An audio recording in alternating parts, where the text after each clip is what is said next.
Merci d'être très nombreux branchés sur Canal Congo Télévision pour vous informer.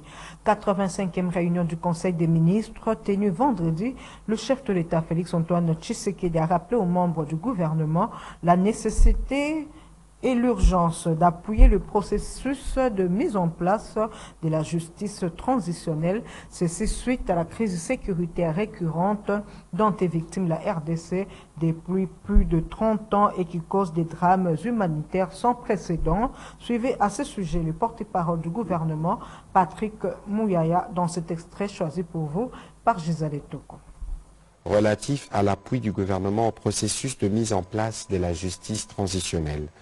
Au regard des crises sécuritaires récurrentes dont est victime la République démocratique du Congo depuis plus de 30 ans et qui causent un drame humanitaire sans précédent, ainsi que des violations massives des droits de l'homme, notamment les violences à caractère sexuel en général et les viols en particulier. Cette situation pourtant décriée par tous se poursuit encore actuellement avec la perpétuation de ces pratiques par des groupes terroristes écumant l'Est de la République démocratique du Congo, dont notamment les M23 soutenus par le Rwanda. Le passage de sa sainteté, le pape François, a mis en lumière cette barbarie après sa rencontre avec une représentation des victimes de violences sexuelles et autres types de violences liées au conflit qui lui a permis de s'enquérir de l'effroi, des blessures psychologiques et physiques qui hantent encore ces victimes. Au-delà de la stratégie mise en place par le gouvernement pour mettre fin à cette situation, il s'est aussi engagé à rationaliser et à coordonner la réponse institutionnelle à ces fléaux qui passe par l'institution et l'implémentation des mécanismes de justice transitionnelle. S'agissant du pilier réparation, pour la première fois, la République démocratique du Congo s'est dotée d'un cadre légal pour la prise en charge de victimes à travers la loi numéro 22/65 du 26 décembre 2022 portant principes fondamentaux relatifs à la protection et à la réparation des victimes de violences sexuelles liées au conflit et des victimes des crimes contre la paix et la sécurité. Dans le même sens, un fonds de réparation de victimes a été créé par décret du Premier ministre et sera opérationnel sous peu. Ce texte sera bientôt complété par une ordonnance présidentielle portant organisation et fonctionnement de la Commission interinstitutionnelle d'aide aux victimes et d'appui aux réformes. Le président de la République a encouragé la commission ad hoc instituée dans son cabinet à poursuivre le travail pour que la loi précitée soit dotée rapidement des mesures. Identification et enrôlement des électeurs dans la partie est du pays, le lancement de l'opération examinée à la primature entre le vice-premier ministre de l'Intérieur, de la Défense et le président de la CENI. Autre détail dans ce reportage signé John Moukadi. La question cruciale sur l'enrôlement des électeurs dans l'ère opérationnelle 3 impliquant la partie est du pays en proie à l'insécurité a été examinée au cours de l'audience accordée par le Premier ministre Jean-Michel Sama Lukonde au président de la Commission électorale nationale indépendante CENI, Denis Kadima Kazadi, qu'accompagnaient les vice-premiers ministres en charge de l'Intérieur, Daniela Selou, ainsi que les ministres de la Défense, Gilbert Kabanda. Effectivement, le vice-premier ministre de l'Intérieur et le ministre de la Défense, ainsi que moi-même, nous avons été reçus par le Premier ministre pour discuter du lancement des opérations d'enrôlement des électeurs dans l'ère opérationnelle 3 qui concerne la partie est du pays. Et comme vous le savez, il y a des coins, des territoires dans cette partie du pays qui ont des problèmes de sécurité. Il fallait analyser la situation ensemble et puis voir dans quelle mesure l'enrôlement peut se faire dans cette partie du pays sans trop de grabuge. Et le message est clair, nous encourageons la population à s'enrôler. Vous savez, c'est un exercice très important parce que les cartes d'électeurs que nous avons pour le moment vont expirer.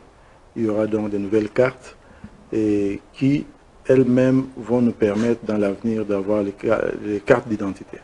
Donc j'invite vraiment la population à venir en masse et s'enrôler et aucun effort ne sera épargnés pour arriver à cette fin-là.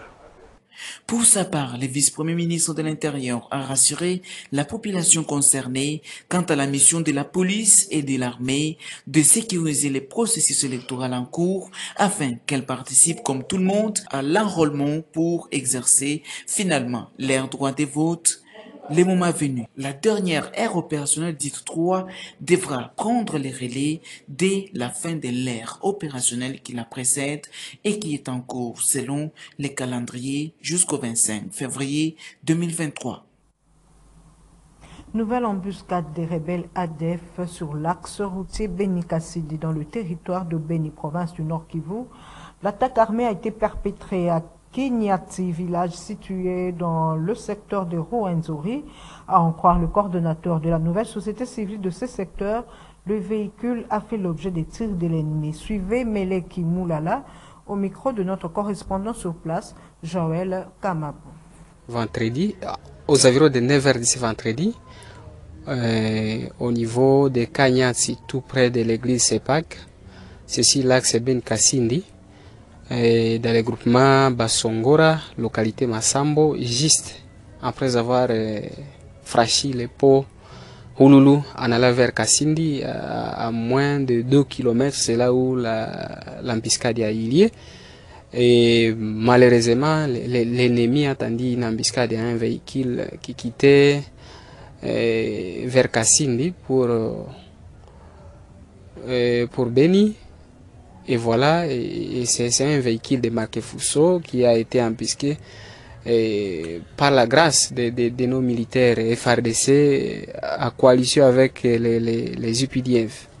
Quand même, le pire a été évité, soit le véhicule n'a pas été incendié, mais malheureusement, ils ont réussi quand même à emporter quelques marchandises au bord de ces véhicules avant de s'enfuir dans les bois du parc national de Virunga. Et puis l'appel à l'accélération des troupes de la force régionale de l'EAC à l'est de la RDC fait dernièrement par l'ancien président kenyan Uhuru Kenyatta au pays membre de cette organisation est très mal vu par certains politiques congolais, au nombre duquel Jean-Baptiste Bomanza et Francis Kalombo, respectivement cadres de l'UDPS et d'Ensemble pour la République, dont je vous propose de suivre à travers cet élément signé Fiston Ngali. Déjà en mauvaise posture avec les populations congolaises à cause de leur caractère inoffensif face aux troupes rebelles M23 et leurs parrains rwandais qui opèrent à l'est de la RDC, la force régionale des EAC pourrait être renforcée à la suite de l'appel lancé dernièrement par les médiateurs du processus de Nairobi, l'ancien président kenyan Uhuru Kenyatta, aux pays membres de cette communauté de l'Afrique de l'Est, c'est celui d'accélérer les déploiements de leurs troupes qui doivent prendre position dans l'Est de la RDC. Un appel mal vu par Jean-Baptiste Bomanza, cadre et cofondateur de l'UDPS, qui parle ici des pressions qu'aurait subies l'ex-président kenyan. Je vous dirais une chose. La plupart de ces pays qui constituent cette force de l'Est font partie de l'ITP, c'est-à-dire International Tutsi Power, en vertu du principe selon lequel les loups ne se mangent pas entre eux. Moi, je ne suis pas convaincu de l'efficacité de l'action de ces gens-là, parce qu'ils sont les mêmes. Ils sont les mêmes, parce qu'on ne peut pas comprendre. Les M23 viennent attaquer ici, à quelques mètres, cette force se trouve là. Ils ne font aucune réaction. Et j'ai comme impression qu'ils ont goûté le miel comme les autres. Ils veulent pérenniser leur présence au Congo. De son côté, Francis Kalombo, député honoraire et cadre de l'Ensemble pour la République, plateforme de l'opposition, qualifie cette affaire de poudre aux yeux et s'attend à rien de cette force régionale, dit-il. Je pense que c'est la poudre aux yeux, on se joue de nous. Quel appel il doit lancer? Le groupe qui arrive ne sont pas offensifs, ils n'ont pas réussi ce mandat, donc ils viendront rien faire. On ne doit rien attendre de cet appel, on ne doit rien attendre de cette organisation. On se demande même qu'est-ce que nous sommes en train de faire là-bas, et les gens doivent savoir une chose. nous avons adhéré là-bas sur demande du M23. Et vous allez travailler en faveur de qui? Ils vont travailler en faveur du M23.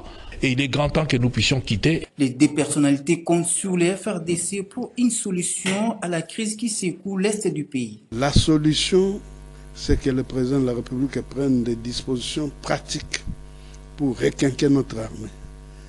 Faire venir les éléments les plus valables de notre armée. Il est grand temps que notre armée puisse être motivée de sorte que nous puissions gagner cette guerre. Nous avons l'obligation de gagner cette guerre et nous gagnerons cette guerre. Il faut qu'il y ait une cohésion au niveau national pour que les choses puissent avancer. Et si nous voulons que la communauté internationale puisse nous aider, nous devons aussi afficher un comportement digne des hommes et des femmes capables de gérer bien la chose publique pour permettre à ce que les autres puissent nous faire confiance.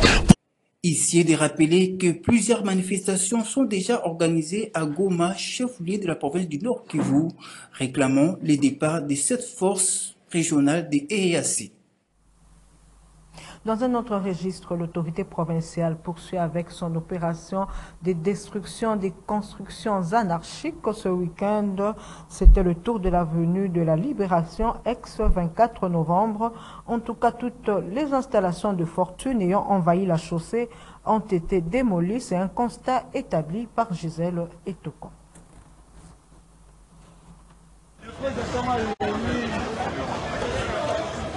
Les propriétaires de ces bâtisses occupant les emprises publiques n'ayant pas pris les dispositions pour vider les lits alors qu'ils auraient été prévenus, n'ont eu que de larmes pour pleurer. Nous sommes ici sur l'avenue de Libération, ex-24 novembre. La loi est dure, mais c'est la loi. Toutes les installations des fortunes des vendeurs qui ont envahi des trottoirs et même la chaussée, empêchant une bonne circulation des véhicules et même des personnes, ont été détruites. Des tables de vendeurs brûlées. L'autorité provinciale a décidé de rétablir de l'ordre, rendre ça libre à la ville. Les kiosques, les garages, les restaurants de fortune, des parkings de buvettes, des salons de coiffure ont été démolis. Les propriétaires doivent se conformer à la loi pour exercer leur commerce dans la quiétude. Ils doivent éviter de construire sur les emprises publiques. Rouler ou circuler à pied dans plusieurs endroits de la capitale était devenu un calvaire avec les embouteillages occasionnés notamment par ces constructions anarchiques. Une situation qui a poussé l'État à manifester sa superpuissance. Cependant, beaucoup s'interrogent si combien de temps cela durera, car très souvent, l'on revient sur la case du départ.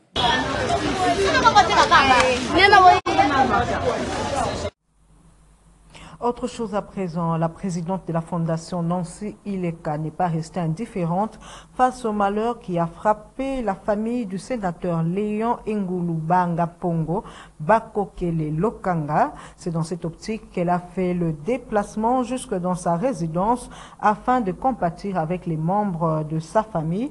Faisant d'une pierre deux coups, Nancy Ileka a aussi apposé sa signature sur le livre des condoléances. Suivez. C'est dans le malheur qu'on reconnaît les vrais amis, dit-on. Cet adage a été mis en pratique par la présidente de la Fondation Nancy Ileka, qui est allée consoler la famille de feu sénateur Léon Ngoulou Banga Pongo ce samedi en février 2023 en la résidence de cet illustre disparu. Nancy Ileka Nsele, qui considérait les sénateurs Ngoulou comme l'un de ses mentors, a été accueilli sur place par Léon Ngoulou, un des fils du défunt à qui elle a exprimé toute sa compassion pendant cette dure épreuve. C'est là avant de procéder à la signature du livre d'or. Une façon pour la patronne de la Fondation Nancy Ileka de rendre un hommage mérité au patriarche Ngoulou. Ayant appris la disparition de Papa Léon Ngoulou, un des pionniers de l'indépendance de la République démocratique du Congo, je suis venu m'acquitter d'un devoir patriotique en lui rendant hommage ce jour dans sa résidence de Ngaliema. Pour la simple raison qu'en tant que femme leader qui a des ambitions de pouvoir participer à la gestion de la res publica un jour, Papa Léon Ngoulou est un modèle pour moi, du fait qu'il était un homme social, il n'était pas conflictuel, il était vraiment un papa, un mentor pour moi. Donc quand il meurt comme ça, c'est toute une bibliothèque qui part. C'est vraiment une grande perte pour la République démocratique du Congo. Et j'espère que plusieurs autres Congolais suivront l'exemple de Papa Léon Ngoulou en vivant dans la simplicité. Voilà les raisons pour lesquelles j'ai fait ce déplacement personnel jusque dans sa résidence pour lui dire adieu et que la terre de nos ancêtres lui soit douce et légère, que le Seigneur l'accueille dans son royaume. Ce geste d'amour et de reconnaissance de Nancy Ileka, une dame au cœur généreux, a été bien apprécié par toute la grande famille Ngoulou. En sport, ce SOS du boxeur poids lourd congolais Martin Bakolé, figurant dans le top 10 des poids lourds mondiaux de toutes les fédérations, il déplore sa non prise en charge par le gouvernement à moins d'un mois de son combat à Londres où il fera face à l'Américain Michael Hunter le 4 mars prochain. Suivez-le dans cette vidéo devenue virale sur les réseaux sociaux.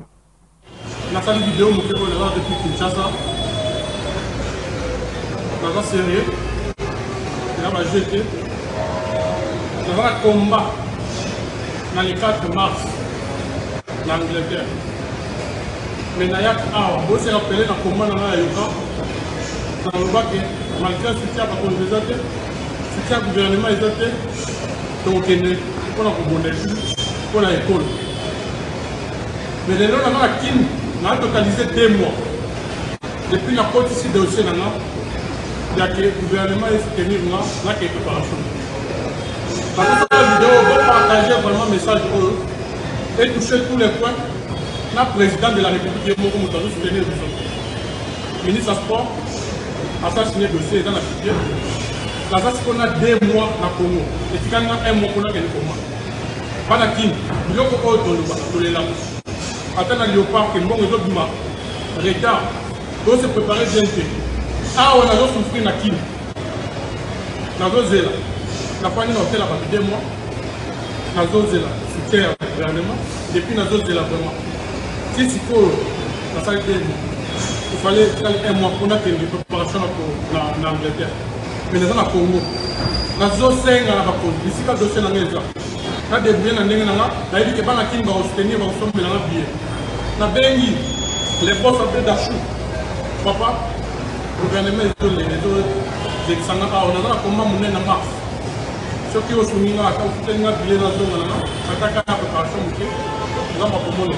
Pendant qu'ils n'ont surtout, Parlons encore sport. Aucun des 3 clubs congolais engagés aux interclubs de la CAF n'a jusque-là répondu à l'offre du tout-puissant Mazembe qui a disponibilisé son stade à toutes ses équipes. Les regards sont fixés vers le stade des autres pays, étant donné que le stade des Martyrs et celui de Kibasa Maliba n'ont pas été homologués par la CAF. Plus des détails dans cet élément, signé Jean-Michel Moukadi.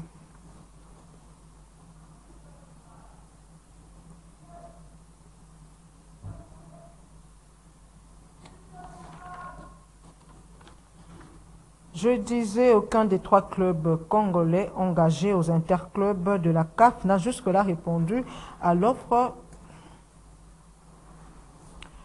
Toutes nos excuses pour ce désagrément technique. C'est par là que nous bouclons cette édition du journal sur Canal Congo Télévision. Merci à tous de l'avoir suivi et bon week-end chez vous.